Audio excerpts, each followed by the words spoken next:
स्वागत करत आहे। मोठ्या संख्येत आपण आलेला आहात। कदाचित आपल्याला वाटत असेल राजकीय विषय आहे।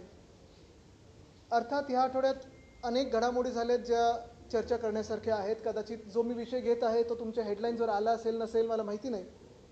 याच आठवड्यात आपल्याला आठवत असेल 30 मेला जवळपास 21,000 कोटी आपल्या स्टॉक मार्केटमधून FISनी पुल आउट केलेले आहेत। CBSE असेल, नीट असेल, हे सगळे विषय आहेत। काल परवाकडेच दिल्लीची आग असेल भयानक, ती घडलेली आहे। महागाईवर आमची रोज आंदोलनं सुरू आहेत। आजच पेपरमध्ये आणि सगळ्या बातम्यांमधून आम्ही पाहतोय राजेश मेहता नावाची एक जी व्यक्ती आहे, 15 लाख कोटीचा जवळपास घोटाळाच हेच म्हणावं लागेल आपल्याला। त्याच्यात LICचे 1600 कोटी बुडलेले आहेत। रुपयाची किंमत ढासळत चाललेली आहे आणि हे सगळं होत असताना साधारणपणे सरकारकडून उत्तर कुठेही येत नाही। पण आजचा जो विषय तो फार महत्त्वाचा घेतलेला आहे मी विषय, कारण आपण इथे येत असताना मुंबईत कधी नाही अशी उष्णता आपल्याला जाणवली असेल। उन्हाळा तर आहेच, समजू शकतो आपण उन्हाळा। आत्तापर्यंत पाऊस पडायला पाहिजे नाही पडायला पाहिजे अंदाज जो लागतो ते डिपार्टमेंटचं खरं ठरतं खोटं ठरतं, पण आजचा जो उन्हाळा आहे, आजची जी उष्णता आहे ती एवढी भयानक आहे, आपल्याला वाटते की लू सुटलेली आहे। आणि आपण उत्तरेतल्या कुठच्या राज्यात आहोत जिथे उष्णतेच्या वेळी जसं एक आपल्याला वातावरण वाटतं तसं वाटत आहे। पण हे सगळं अचानक घडलेलं नाही आहे। हे अनेक दिवस अनेक वर्ष आम्ही याच्यावर बोलत आलेलो आहोत, विषय मांडत आलेलो आहोत, लढत आलेलो आहोत, झगडत आलेलो आहोत।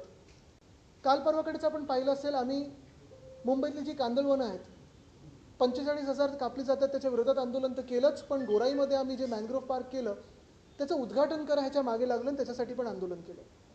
आज जो आपल्यासमोर विषय आणत आहे तो हाच आहे की गडचिरोलीमध्ये एका टायगर कॉरिडॉरमध्ये मायनिंगसाठी परवाने दिले जात आहेत। आम्हाला सगळ्यांना माहिती आहे, आपल्याला देखील माहिती आहे की मायनिंग हे अनेकदा जंगलांमध्येच होतं, जंगलाच्या आसपासच्या परिसरात होतं। तिथे ही जी एक नॅचरल वेल्थ असते, नॅचरल रिसोर्स असतात त्या आजूबाजूच्या परिसरात असतात।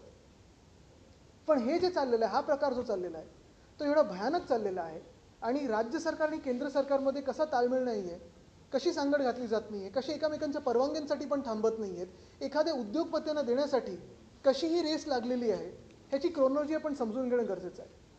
आपण पाहिलं असेल अरावलीबद्दल तर विषय घेतलेलाच आहे। तिकडच्या स्थानिक जनतेने रस्त्यावर उतरून आंदोलन केलं, चिपको आंदोलनसारखं आंदोलन केलं। महिला असतील, पुरुष असतील, लहान मुलं असतील, वयोवृद्ध असतील, सगळे उतरले आणि त्याच्यासाठी आंदोलन केलं। अरावली वाचवण्याचा प्रयत्न केला आणि सरकारला त्या निर्णयावर मागे जायला लागलं। अंदमानबद्दल तर चर्चा जोरात सुरू आहे। अंदमान नष्ट झालं, तिकडची जी एक नैसर्गिक संपत्ती ती नष्ट झाली तर काय राहणार नेमकं त्या बेटांवर, हा देखील एक प्रश्न उपस्थित होतो।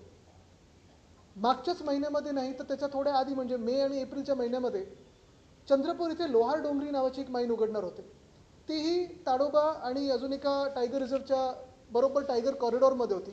मी तो विषय